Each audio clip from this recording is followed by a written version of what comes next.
Aleluya, a este momento especial, porque en el culto cada momento es especial.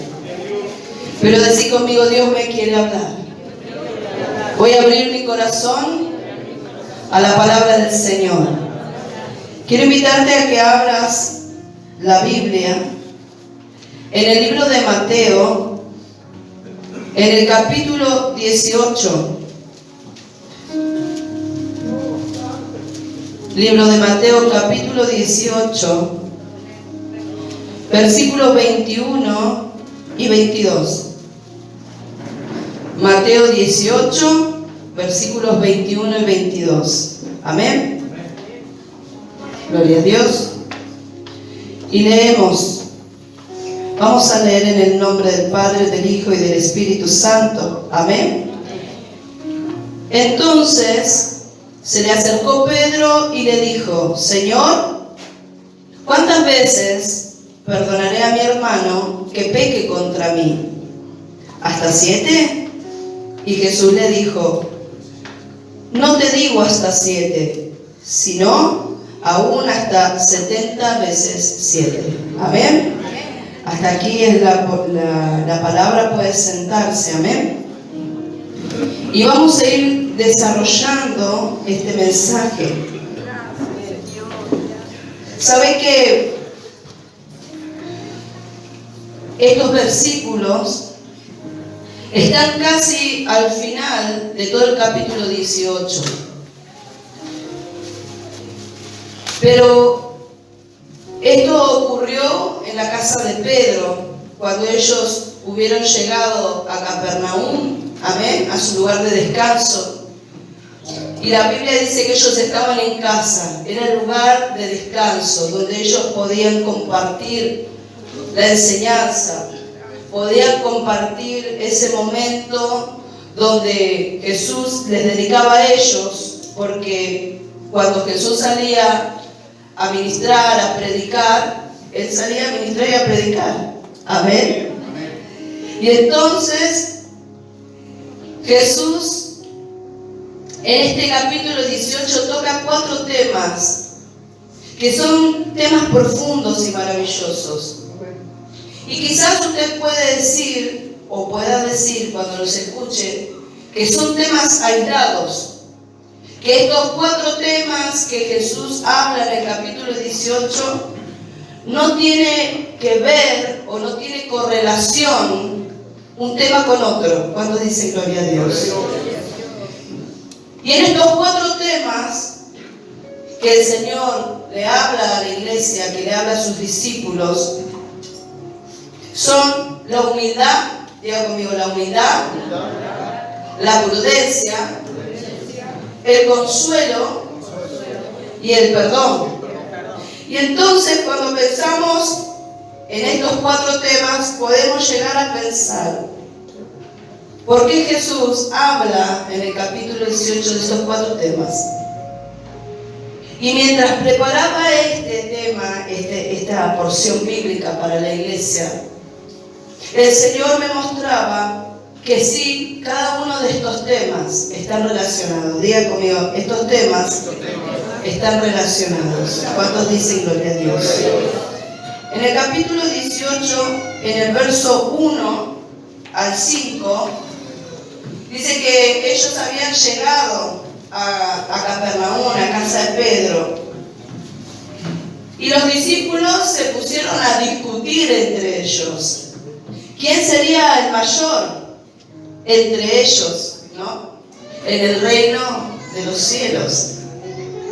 Y entonces, esta discusión viene poco después de que el maestro, imagínese a Jesús diciéndole a usted algo tan importante como que se acercaba el día de su muerte, que se acercaba el día donde Él tenía que padecer por amor a nosotros, que Él debía ser entregado como ese sacrificio perfecto y que iba a ser un tiempo de padecimiento, de dolor.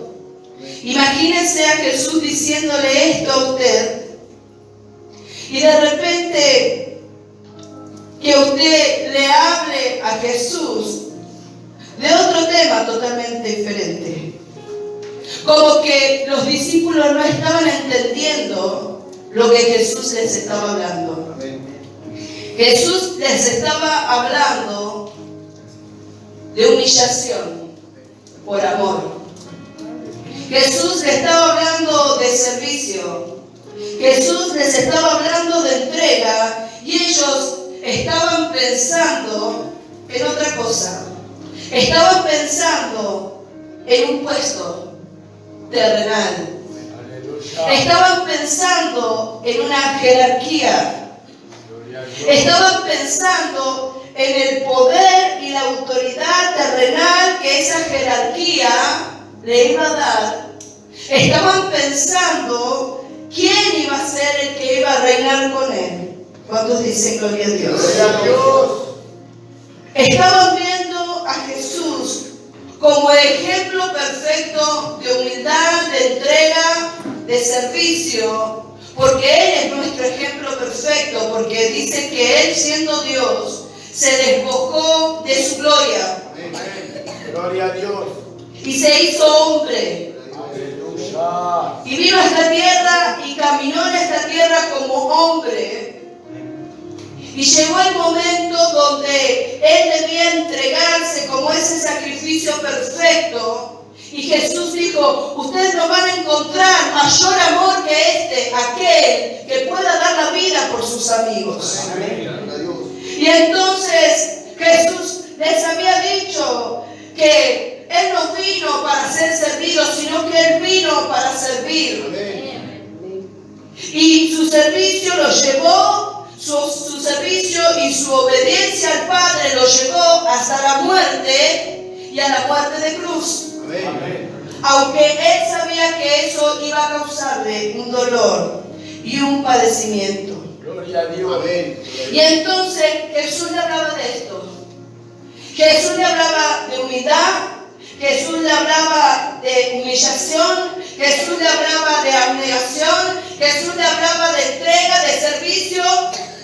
Y ellos pensaban en gloria terrenal, porque no estaban pensando en gloria celestial. Y aquí vemos algo muy frecuente que ocurre en las personas. Muchos quieren la gloria. Quieren gloria, pero no quieren sacrificio. Amén. Muchos quieren privilegios, pero no quieren padecimiento y sufrimiento. Pero Jesús le dijo, ustedes están pensando otra cosa. Y viendo Jesús que sus pensamientos estaban mal enfocados, Él decidió iniciar con esta enseñanza. Y entonces Jesús les empieza a hablar de algo tan importante como la humildad. La humildad tiene que ser, escucha esto, iglesia, la humildad tiene que ser una cualidad fundamental en la vida de un hijo de Dios. Diga conmigo, la cualidad tiene que ser una cualidad fundamental en mi vida. Y entonces yo te invito a que leamos rápidamente el versículo 3 del capítulo 18 y dice así. Y dijo, de cierto os digo, que si no os volvéis y os hacéis como niños, no entraréis en el reino de los cielos.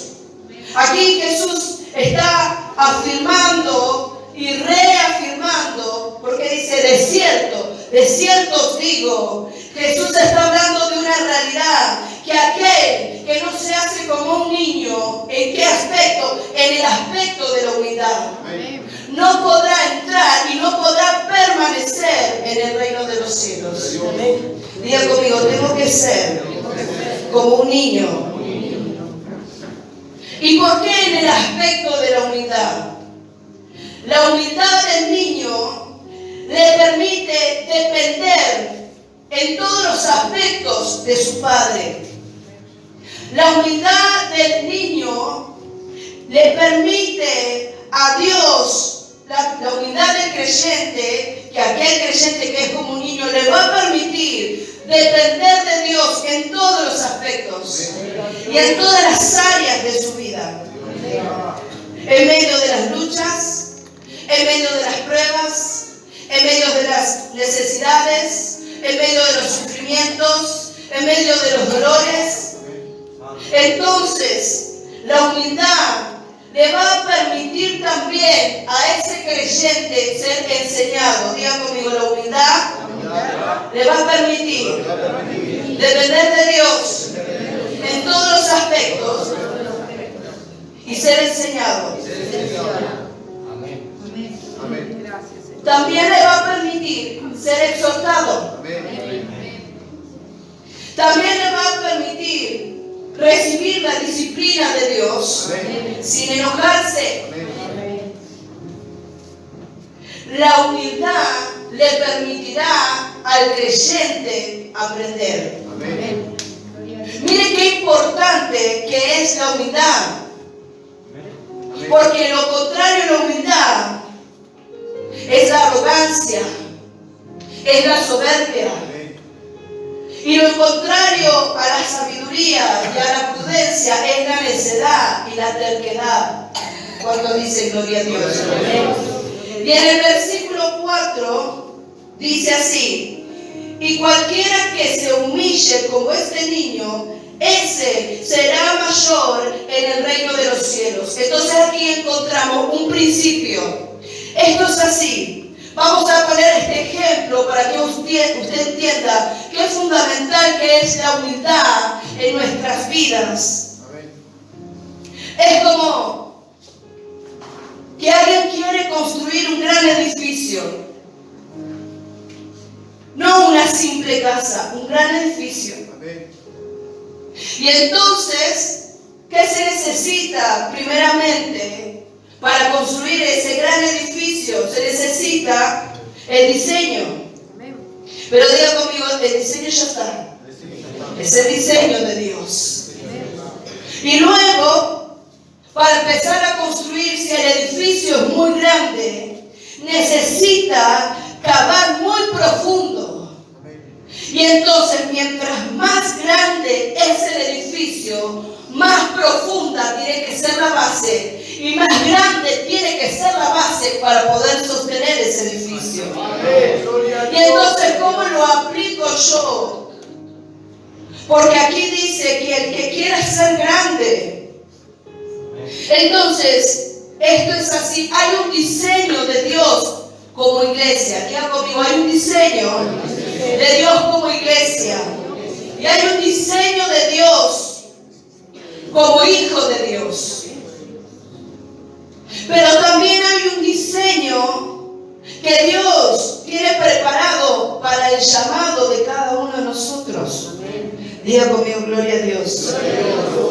Ahora, ese diseño es un diseño celestial.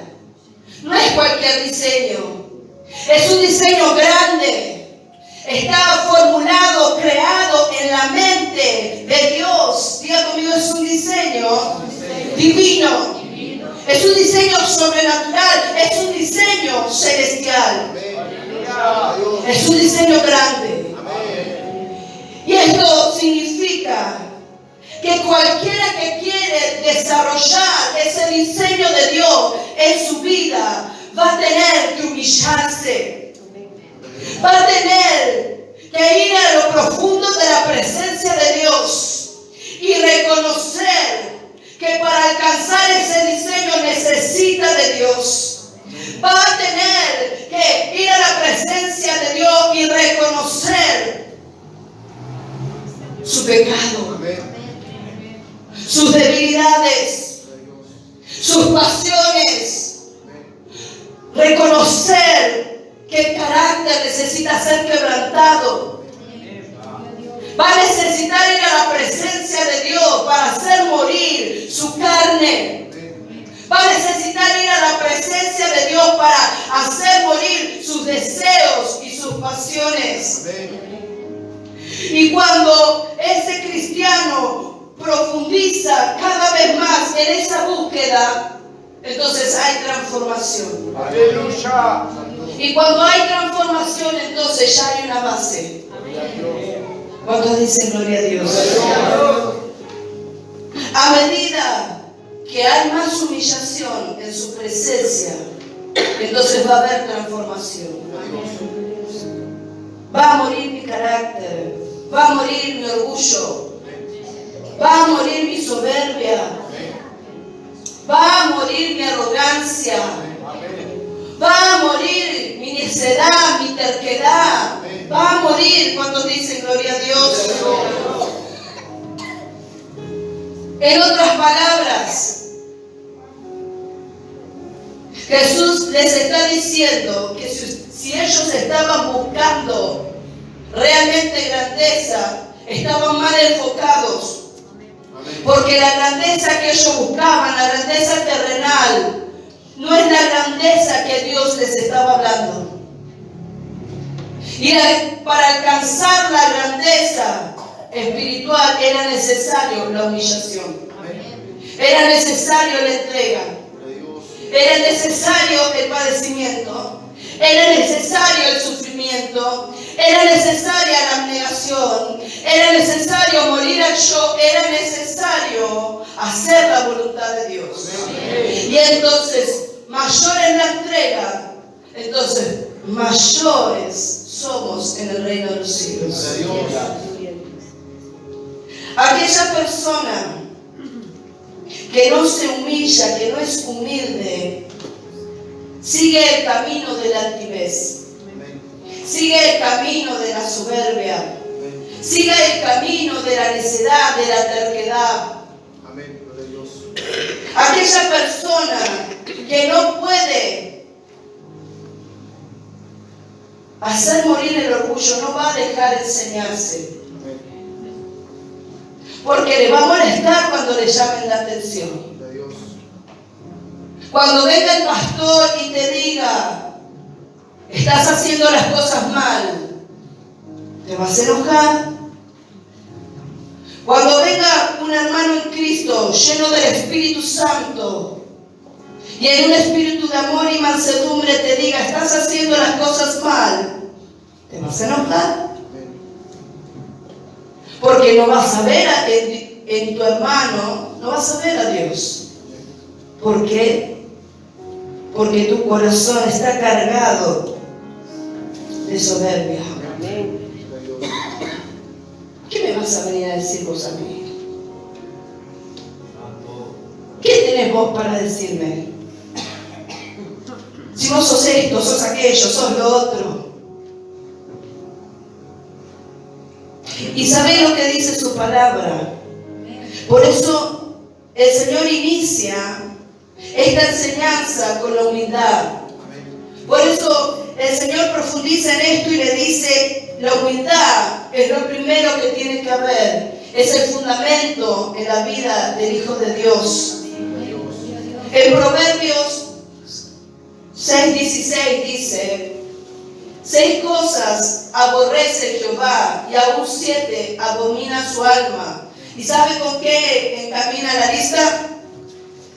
Con los ojos altivos. Diga conmigo, con la altivez, con la arrogancia, con la soberbia. Si usted quiere ser enseñado, si usted quiere ser transformado, si usted quiere que Dios haga de usted ese diseño celestial, glorioso y grande que Él pensó desde la eternidad, entonces tiene que hacer morir toda arrogancia, toda soberbia, toda altivez y dejar que Cristo trabaje. ¿Cuántos dicen gloria a Dios? En Santiago, capítulo 4, versículo 6, su palabra dice que Dios resiste al soberbio y da gracia al humilde. Miren cuán importante y fundamental es que nosotros seamos humildes. La humildad nos llevará a la honestidad y a la verdad y a ir a la presencia de Dios y decirle, Señor, sin ti yo no puedo.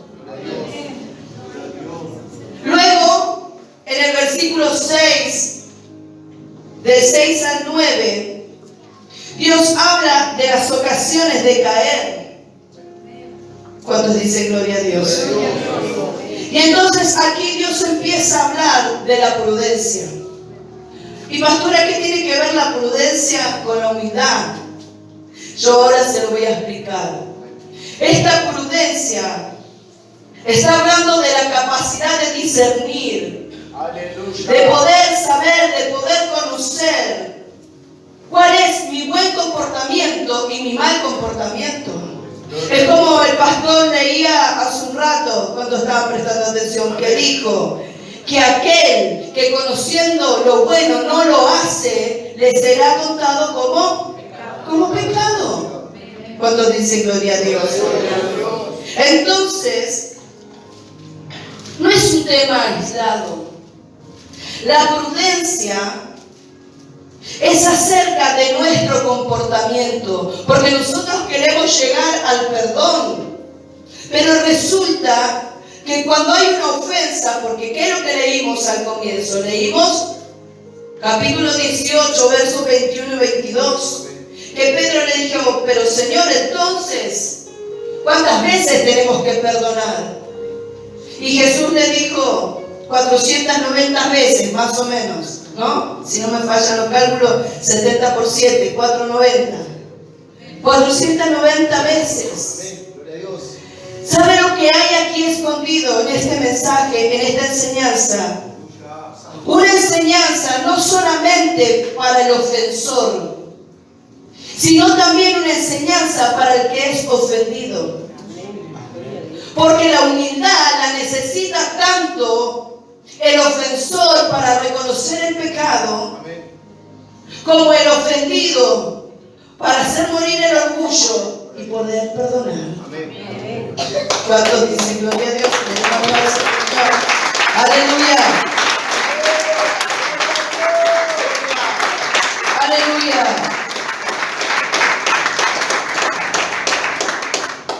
Lo que Jesús básicamente les está diciendo es que cuando hay arrogancia, cuando hay soberbia, cuando hay necedad, eso puede causar una herida, puede lastimar a tu hermano, puede lastimar a tu prójimo, puede lastimar a una persona. ¿Cuántos dicen gloria a Dios? Y la vida cristiana no se trata de uno mismo. Diga conmigo, la vida cristiana no se trata de mí mismo. ¿Sabe por qué no se trata de mí mismo? Diga conmigo, amarás al Señor tu Dios con todas tus fuerzas y amarás a tu prójimo como a ti mismo. La vida cristiana no se trata de mi amor por mí. La vida cristiana se trata de mi amor por Dios y de mi amor por el prójimo. Mi conducta, mi andar, mi hablar, mi acción, mis pensamientos, mi trato puede dañar o puede edificar. Entonces Dios le está diciendo que estas ocasiones de caer pueden ser dadas por estas cuestiones. ¿Por qué? Por una mala conducta. Diga conmigo, por una mala conducta de mi parte. Y entonces escuchen, verso 6, y cualquiera que haga tropezar a alguno de estos pequeños que creen en mí, mejor le fuera que se le colgase al cuello una piedra de molino de asno y se le hundiese en lo profundo del mar. Verso 7, ay del mundo por los tropiezos, porque es necesario que vengan tropiezos, pero ay de aquel hombre por el que viene el tropiezo. Gloria a Dios. La humildad, entonces, que estamos viendo en los versículos anteriores, te llevará primero a meterte más y más en lo profundo de la presencia, a meterte más y más profundo en la oración, a meterte más y más profundo en las riquezas de Dios, en su amor, en su misericordia, en su fidelidad. En la presencia de Dios formará en ti el carácter de Cristo. Amén. Cuando dice gloria a Dios. Entonces, la humildad la humillación buscará la transformación. ¿Cómo? Digan conmigo, la humildad buscará humillación. Y la humillación buscará transformación. Y entonces esa transformación va a hacer que tú dejes de pensar en ti mismo, que dejes de pensar en tus necesidades, que dejes de pensar en lo que tú quieres, para empezar a pensar en lo que Dios quiere y en la necesidad de tu hermano. Y entonces esa transformación te llevará a ayudar a tu hermano, a amar a tu hermano, a perdonar a tu hermano, a orar por tu hermano, a levantar al caído. ¿Cuántos dicen gloria a Dios? Y a llevar una palabra de aliento cuando lo ves mal, aunque te haya pagado mal. Y a su nombre. Y entonces la humildad te permitirá también reconocer el error, arrepentirte y pedir perdón. Porque reconocer el error, arrepentirte y pedir perdón son tres cuestiones fundamentales para que haya perdón de Dios y limpieza de Dios. ¿Cuántos dicen gloria a Dios? Luego el verso 7 que leímos dice: ay del mundo por los tropiezos, porque es necesario que vengan tropiezos. ¿Por qué dice ay del mundo por los tropiezos? ¿Saben que esto viene desde la caída del hombre? Con la caída del hombre, el mundo entró en maldición. Y entonces el mundo se llenó de perversidad, se llenó de maldad, se llenó de pecado, de peligro, de trampas. Se llenó de engaños, se llenó de obstáculos, se llenó de falsos guías. Pero Jesús dijo: tranquilos, yo he vencido al mundo. Esa victoria está en ustedes. Yo ya he vencido. Dios venció al mundo. Jesús venció. Diga conmigo: venció el mundo, venció la carne, venció el pecado, venció a Satanás. Esa victoria es mía, porque está contenida en el Espíritu de Dios, y esa victoria está en mí. Entonces, si Cristo está en mí, yo puedo vencer el mundo, puedo vencer mi carne, puedo vencer el pecado, puedo vencer a Satanás, lo puedo vencer porque Cristo está en mí. Gloria a Dios.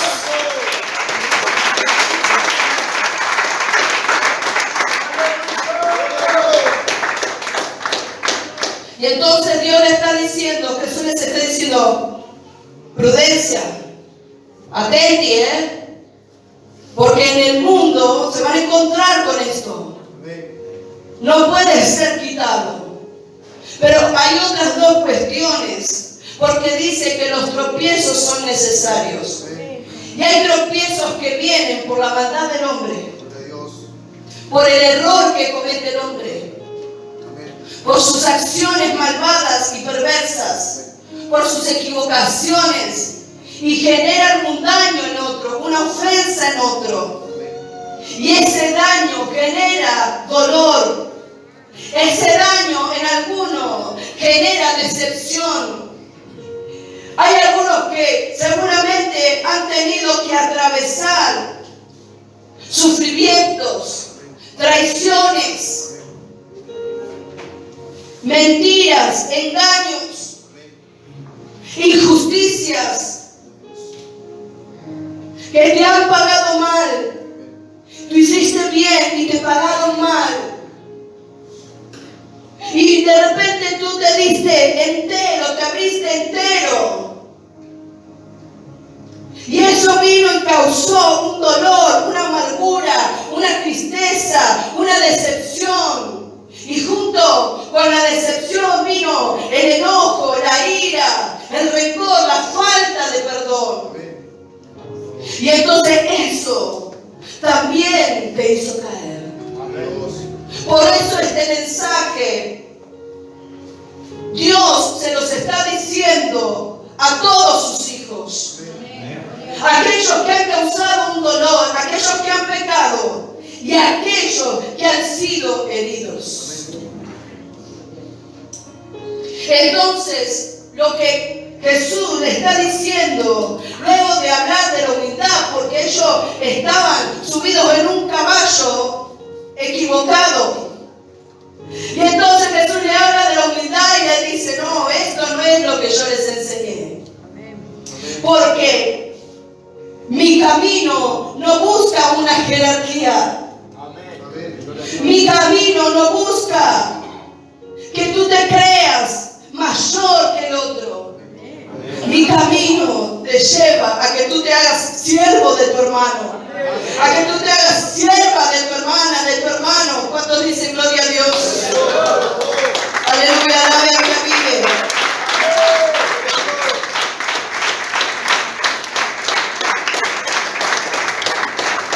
Aleluya, y a su nombre. Y entonces Dios le dice, tengan cuidado ahora. Tengan cuidado de lo que piensan, tengan cuidado cómo se comportan, tengan cuidado de lo que hacen, tengan cuidado de lo que hablan, porque pueden dañar. Y hay de aquel que genera un daño a uno de mis pequeños. Hay de aquel que le es tropiezo. Gloria a Dios. Y entonces Jesús en el verso 10 al 14 habla de una parábola maravillosa, que es la parábola de la oveja perdida. Y Jesús está hablando de esa oveja que se perdió a causa de que alguien le generó un tropiezo. Y usted aquí puede ver la relación, cómo Jesús viene enseñándole a sus discípulos acerca de la humildad, acerca de su amor, acerca de la importancia de cuidar del otro. Y entonces aquí, en el verso 10 al 14, dice que había una oveja. Vamos a leerlo, amén. Verso 12. ¿Qué os parece si un hombre tiene 100 ovejas y se descarría una de ellas y no deja las 99 y va por los montes a buscar la que se había descarriado? Y si acontece que la encuentra, de cierto os digo que se regocija más por aquella que por las 99 y que no se descarriaron. Así no es la voluntad de vuestro Padre que está en los cielos, que se pierda uno de estos pequeños. Y entonces el Señor me hacía pensar en por qué la oveja se descarría. Si la oveja está cuidada por su pastor, si la oveja está junto con las otras ovejas, y entonces ¿por qué esa oveja pierde el camino? Porque acá dice que se descarría, pierde el camino. Pierde el camino por estos tropiezos, por los tropiezos del mundo, por los tropiezos que generan los hombres y por los tropiezos que ellos mismos generan al pecar, al ofender. Y entonces esa oveja se empieza a apartar de Dios. Esa oveja, dice su palabra, que Él es el buen pastor. Diga conmigo, Jesús es el buen pastor. Y entonces,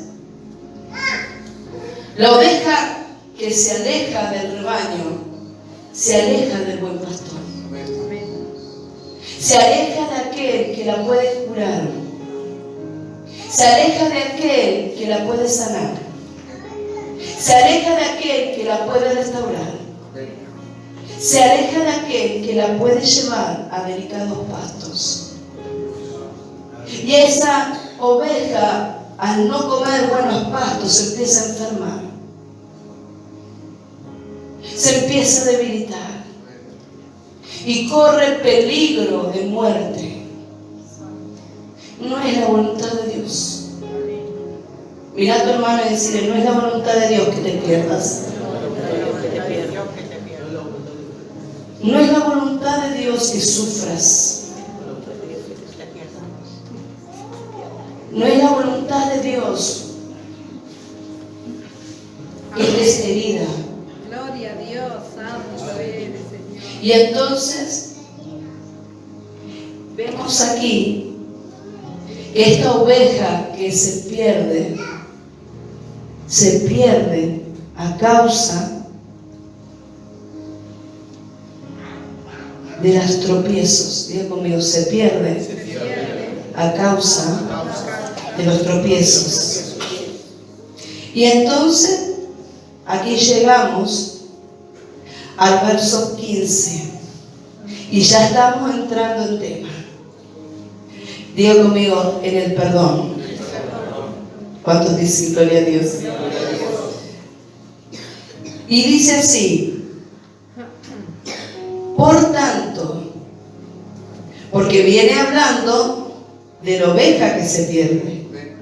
Entonces dice: por tanto, si tu hermano peca contra ti, ve y repréndele, estando tú y él solos. Si te oyere, has ganado, ¿qué cosa? A tu hermano. Has ganado a tu esposa. Has ganado a tu marido. Has ganado a tu hermano, a tu padre, a tu hermana, a tu primo. Amén. Y dice, yo quiero explicarte lo que hace la ofensa. Cuando hablamos de ofensa, siempre hablamos de pecado, porque aquel que peca ofende al Padre. Pero siempre que hablamos, decimos que la ofensa te hace perder en tu vida espiritual, te hace perder la presencia de Dios. ¿Cuántos dicen? Gloria a Dios. Pero yo quiero hablarte que la ofensa, el pecado que daña mi conducta, mi comportamiento, porque también tu mal comportamiento puede hacer que otros se aparten o que otros no quieran venir al camino de Dios. Porque dice, mira este loco, mira cómo le grita a su mujer, mira este pide prestado, nunca paga las deudas, mira este cómo maltrata a sus hijos, mira aquella, se viste de punta en blanco y a los hijos lo tiene con los mocos colgando, la zapatilla que le hablan sola, la zapatilla, y ella está hecha una divina. Y entonces, cuando la gente del mundo empieza a ver esos malos testimonios, vos estás siendo ocasión de tropiezo para que nuevas personas vengan al camino de Dios. Gloria a Dios, santo. Y entonces, nuestro andar, nuestra conducta, por eso Dios dice que seamos prudentes. Nuestra conducta, nuestra mala conducta, nuestro mal andar puede generar mucho daño. Y entonces vemos que esta ofensa, diga conmigo, es doblemente dañina. Esta ofensa, este pecado, primero daña la vida espiritual del pecador, pero también genera un daño contra su prójimo. Y si su prójimo es un hijo de Dios y no puede ir a la presencia de Dios y pedirle al Señor que lo sane, se hace en su prójimo un dolor no tratado. Y ese dolor no tratado abre la puerta al enojo. Y el enojo abre la puerta a la ira. Y la ira abre la puerta a la rencilla, al rencor, a la discordia, al pleito, a la contienda, a la gritería y en algunos casos hasta la violencia y hasta la muerte. ¿Cuántos dicen gloria a Dios? Y entonces, ¿cómo es este daño que yo le puedo generar a mi prójimo? Gloria a Dios. Este daño viene en forma, como dije anteriormente, en forma de dolor, en forma de decepción. Porque por ahí vos no te lo estás esperando eso de esa persona. Y entonces viene con tristeza, te genera amargura, te genera rabia, rencor, venganza. ¿Y sabe lo que está haciendo eso? Está enfermando tu vida espiritual. ¿Y qué dijimos? Esa oveja que se descarrió también por los daños y los tropiezos que otras personas pudieron haberle causado. Amén. Gloria a Dios. Y entonces, Dios lo que le está diciendo es, primero, tengan cuidado. El que ofende, tenga cuidado. Y el ofendido, tenga cuidado. Necesita el ofendido ir a los pies del Señor, para que el Señor lave las heridas del alma, para que el Señor lave esa herida que está supurando con el dolor, con la tristeza, con la amargura, con la depresión. Necesita de Dios. Amén. El que ofende o daña tiene una doble falta. Escuche esto porque es tremendo. El que ofende a una persona tiene una doble falta. Amén. Ofende a Dios y ofende a su prójimo. Diga conmigo, ofende a Dios y ofende a su prójimo. Y hay algunos que solamente son humildes con Dios, entonces le piden perdón a Dios, pero no tienen la humildad para ir a pedir perdón a su prójimo. Y entonces, ¿hay un perdón completo? Porque el que ofende doblemente necesita pedir perdón. Necesita pedirle perdón a Dios. Y necesita pedir perdón a su hermano que dañó.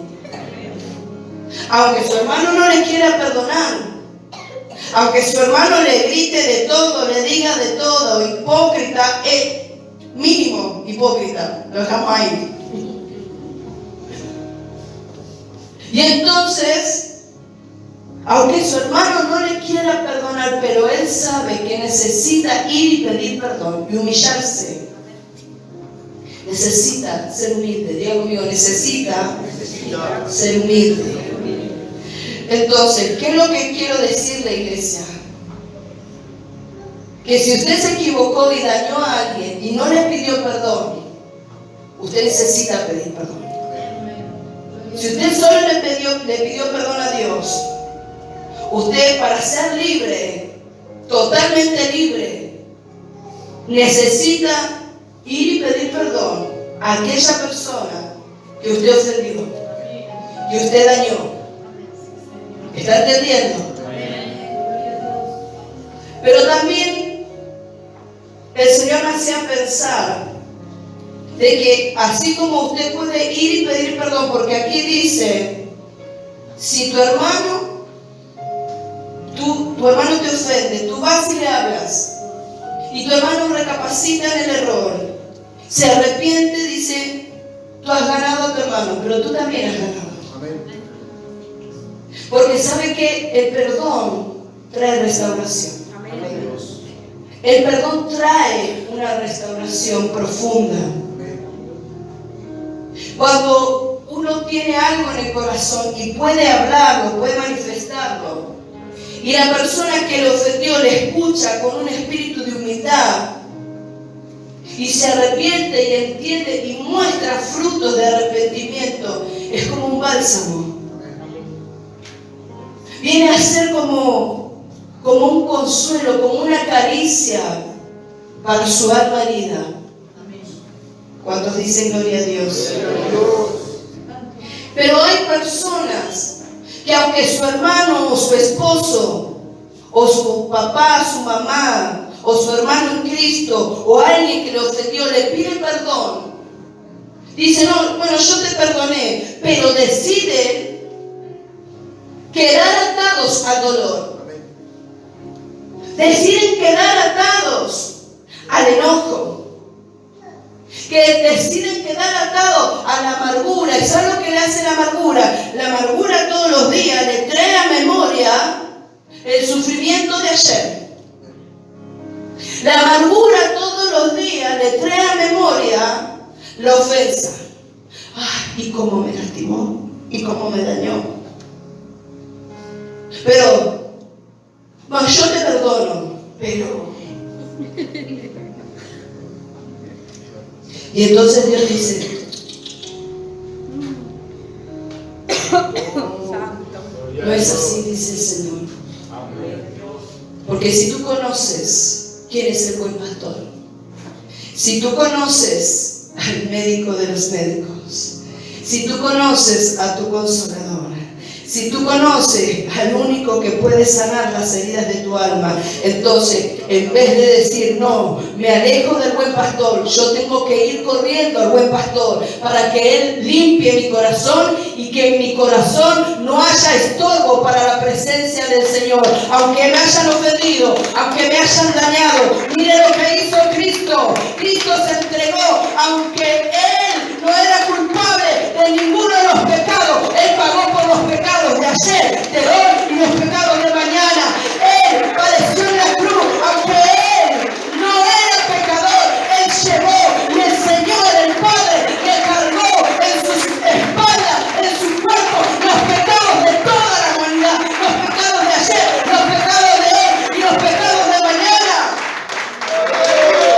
Y entonces, si la iglesia tiene a Cristo en su vida, tiene que aprender a perdonar. Aleluya. ¿Cuántos dicen gloria a Dios? El verso 15, decidí llamarlo.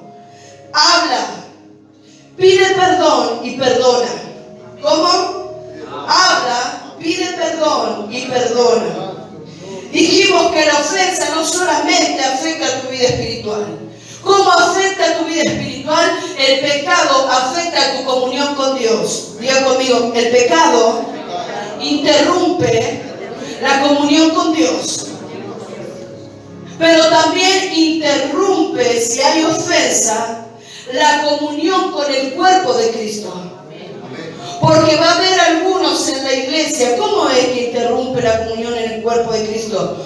Va a haber algunos en la iglesia que tienen el corazón sano, que han ido a la presencia de Dios, que han perdonado todas las ofensas y entonces van a buscar de Dios. Pero va a haber otros que el dolor no les permite fluir en la presencia de Dios. Va a haber otros con falta de perdón, que la falta de perdón, la amargura, el enojo, la ira, es un estorbo. Es algo que no está tratado y que si usted no le permite a Dios que lo trate, que se lo saque, que lo limpie, que lo sane, que lo raspe, viene a ser como una gangrena. Aleluya. Viene a abrir puertas a espíritus. Y entonces el estado de ese hijo de Dios va a ser peor.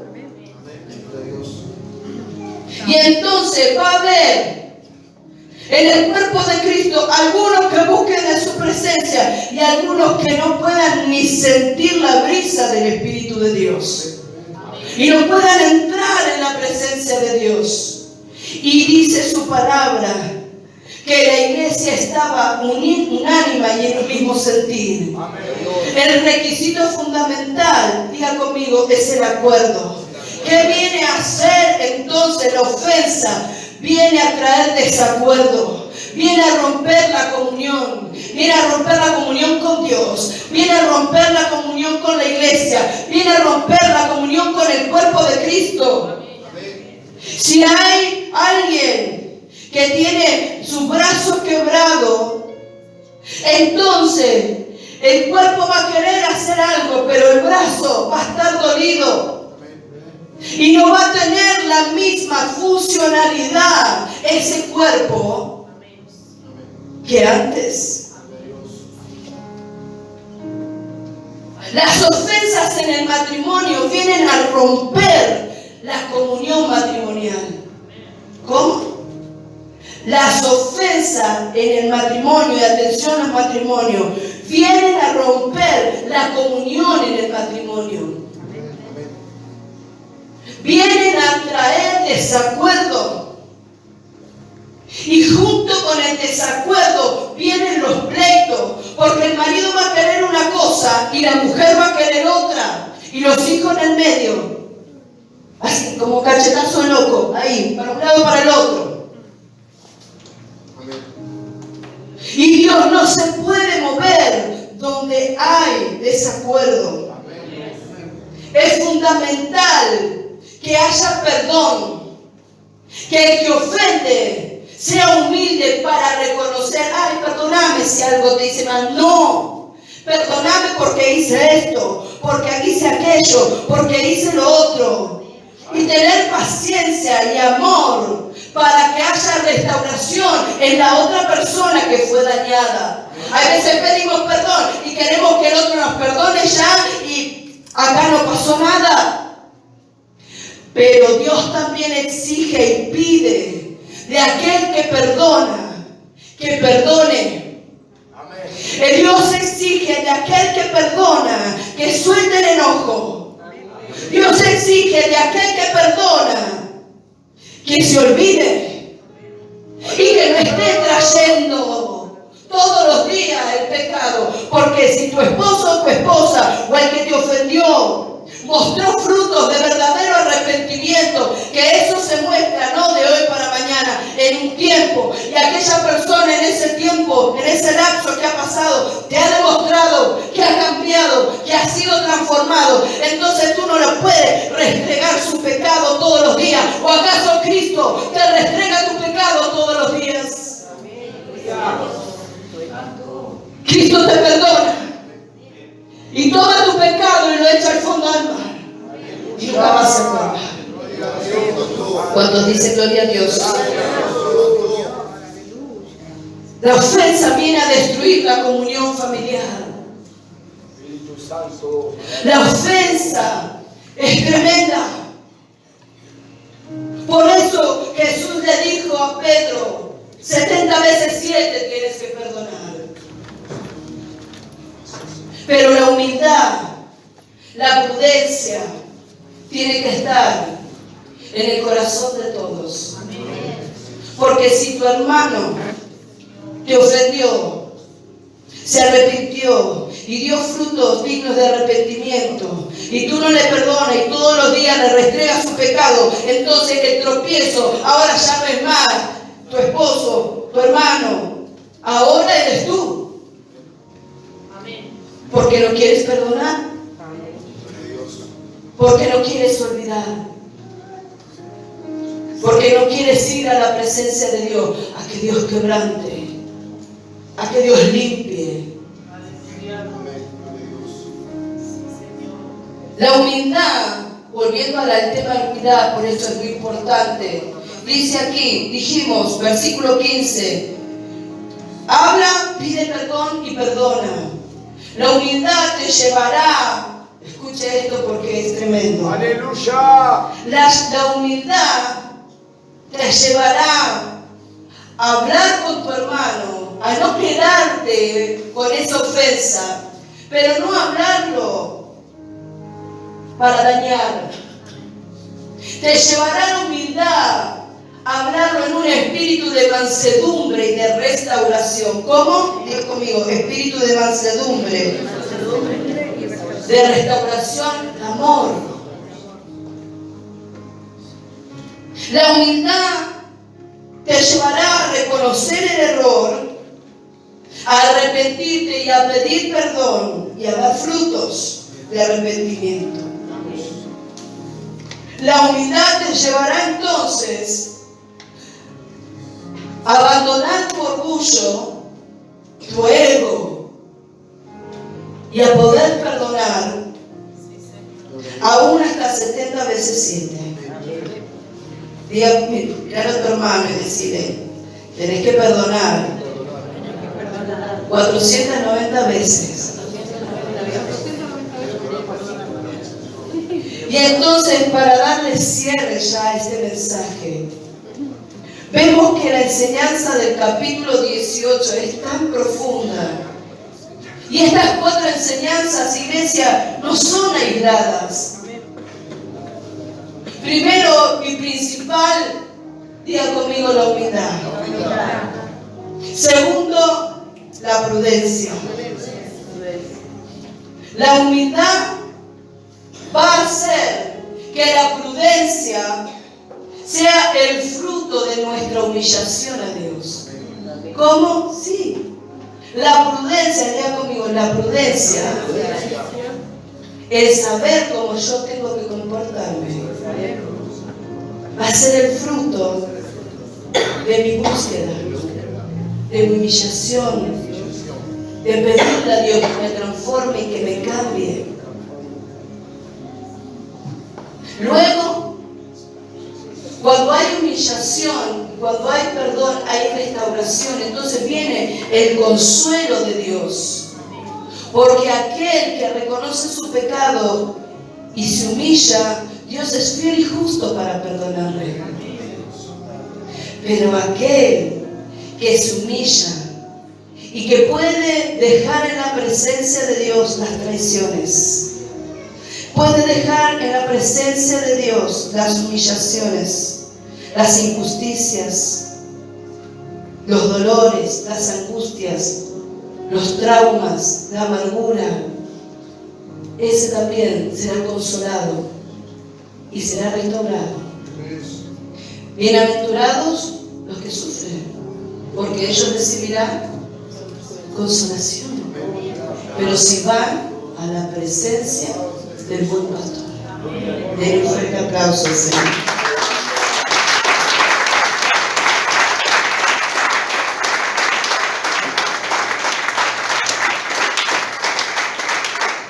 Por último, Aleluya. Gloria a miren Dios. qué importante que es la humillación, el arrepentimiento, Amén. la humildad, porque traerá un verdadero perdón.